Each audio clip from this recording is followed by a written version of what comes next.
Come si producono le CAR T-cells e quali sono le sfide e gli ostacoli ancora da superare per ridurre i tempi e aumentare l'efficienza del processo produttivo? Ne parliamo con un esperto di questo settore, il dottor Gunther Busam. Dr. Busam, CAR T-cells manufacturing is a multi-step process.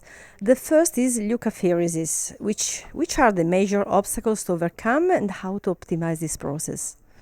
As you know, this is a living drug, so the highest one of the obstacle is, or the challenges, not the obstacle, but the challenge is to get good quality leukapheresis and have a consistency in the blood product.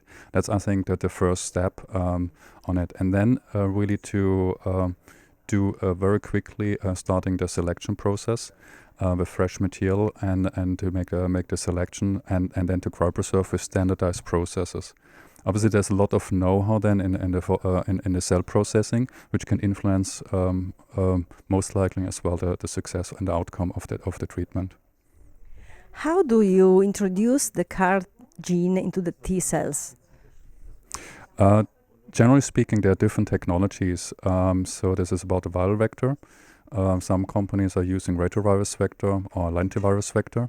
Rarely that, because of the small size of what AAV vectors could hold. They're based on these two vector technologies, which are also from companies are used, which are on the market.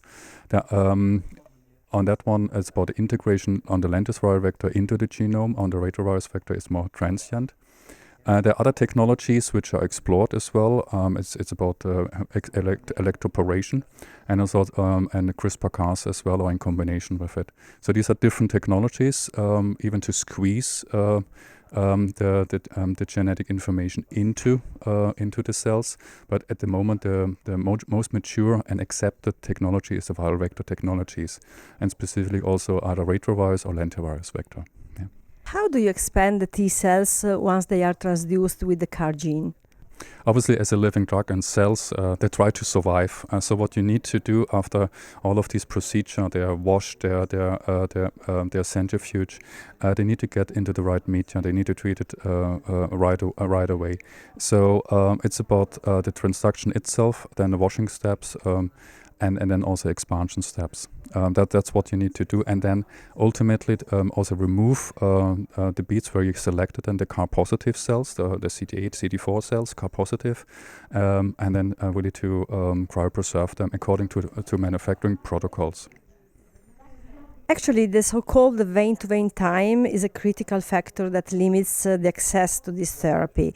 Is it possible to reduce this time? If so, how? I'm confident that it's possible to reduce this time.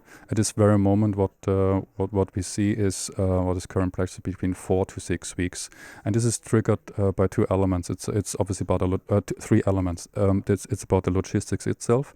It's about the manufacturing process to grow the cells, so they're going to need at the moment to be expanded into a log phase, in a steady phase, and to harvest them at the right time point. I think that's the current technology. And the third one is about quality testing, about sterility testing, for example. So you can, on all of these ends, you can work on either to do the supply chain optimization, the cell processes itself, to look on the harvest time, by when to do this. You can test on the media. So really about optimizing the cell process itself. And obviously, there are also, in the meantime, efforts more on the research side, but I think they will come soon also more in the development and realize to even remove the expansion so that you harvest after the transduction possibly. So there's some publication, I believe, out already as well in the public domain.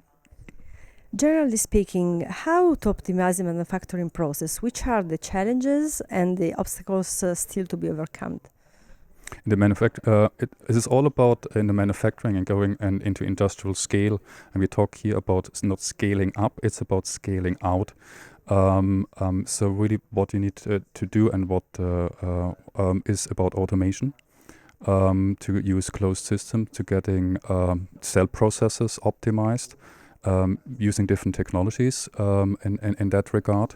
And this is already ongoing. So there's a lot of industry players looking at that one, suppliers and technology firms.